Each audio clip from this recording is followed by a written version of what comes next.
Satu aja, tunjukin Bisa. ayatnya sama saya. Yesus berkata, akulah nabi, tunjukin. Baik, waktu habis.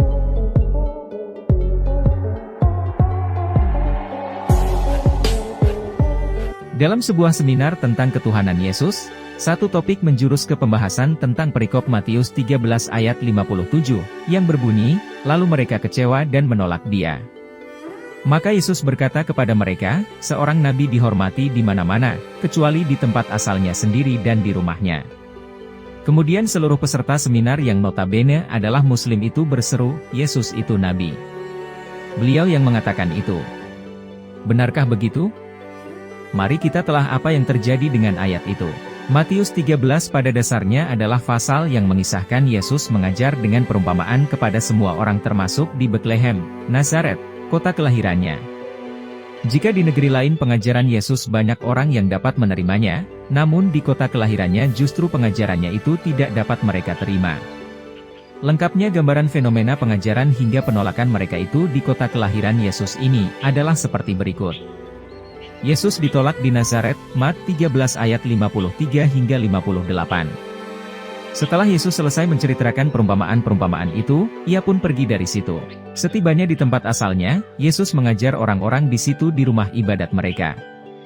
Maka takjublah mereka dan berkata, dari mana diperolehnya hikmat itu dan kuasa untuk mengadakan mujizat-mujizat itu?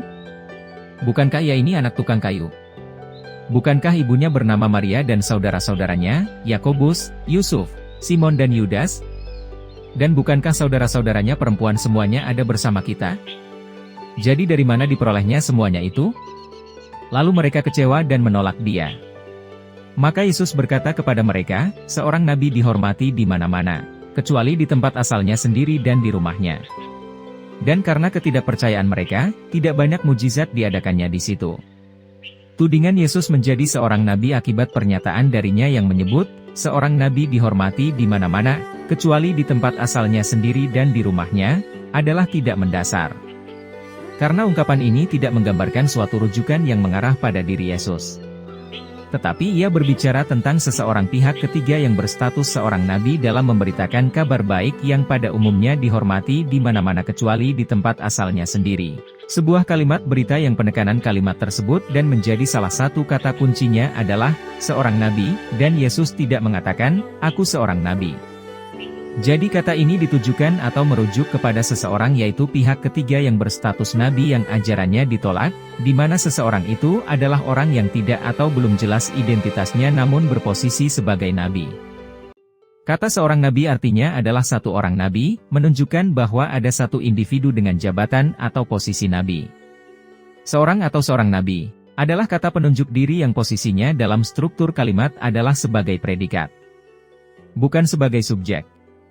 Berbeda dengan ungkapan, aku seorang nabi, yang ketiga kata ini merujuk pada satu makna namun dalam dua struktur kalimat yaitu subjek dan predikat. Dan kalimat berita tersebut bukan pula sebagai subjek yang juga memposisikan dirinya sebagai objek penderita. Sebab Yesus yang berkisah tentang seorang nabi, jadi subjeknya adalah pihak ketiga yang belum teridentifikasi namun berpredikat sebagai seorang nabi. Contoh lainnya dari kalimat sejenis ungkapan Yesus ini adalah seperti kisah berikut. Seorang wanita psikolog sedang melakukan penelitian perilaku warga atas dibantainya seorang gadis PSK oleh sekelompok wanita yang merupakan istri dan para saudara perempuan dari si hidung belang yang merupakan penyuka PSK tersebut. Lalu sang psikolog beropini dengan berkata pada para perempuan pembantai tersebut, seorang PSK sangat dihargai oleh para hidung belang, kecuali bagi para istri dan anggota keluarga lainnya dari si hidung belang itu. Pertanyaannya apakah wanita psikolog tersebut ketika berkata, seorang PSK, adalah otomatis menjadi berstatus seorang PSK juga? Tentu tidak. Kemudian, dalam suatu fenomena lain di mana Yesus memanggil ke-12 murid yang akan diutusnya untuk memberitakan kabar baik kerajaan sorga kepada domba-domba yang hilang dari umat Israel, Yesus memberi wejangan terlebih dahulu.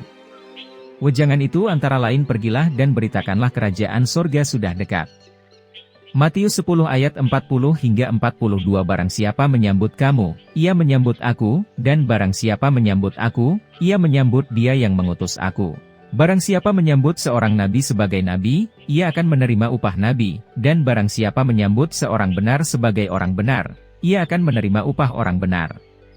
Pada wejangan ini Yesus juga berkata, menyambut seorang nabi sebagai nabi, kepada ke-12 muridnya itu yang mengartikan bahwa apabila warga di satu kota menyambut muridnya itu sebagai seorang nabi maka orang suku kota tersebut kelak akan mendapatkan upah dari Tuhan. Di sini Yesus melakukan pembatasan nabi itu adalah setingkat atau setara dengan ke-12 muridnya itu. Jadi bukan dirinya yang berperan menjadi seorang nabi. Kesimpulannya, pertama, peserta seminar yang keseluruhannya menuding Yesus sebagai seorang nabi adalah tidak mendasar dan sangat keliru.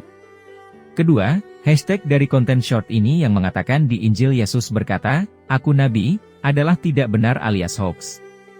Karena dari latar belakang munculnya ungkapan itu Yesus tidak ada berkata, "Aku seorang nabi," tetapi yang benar, seorang nabi, yang berkisah tentang diri pihak ketiga.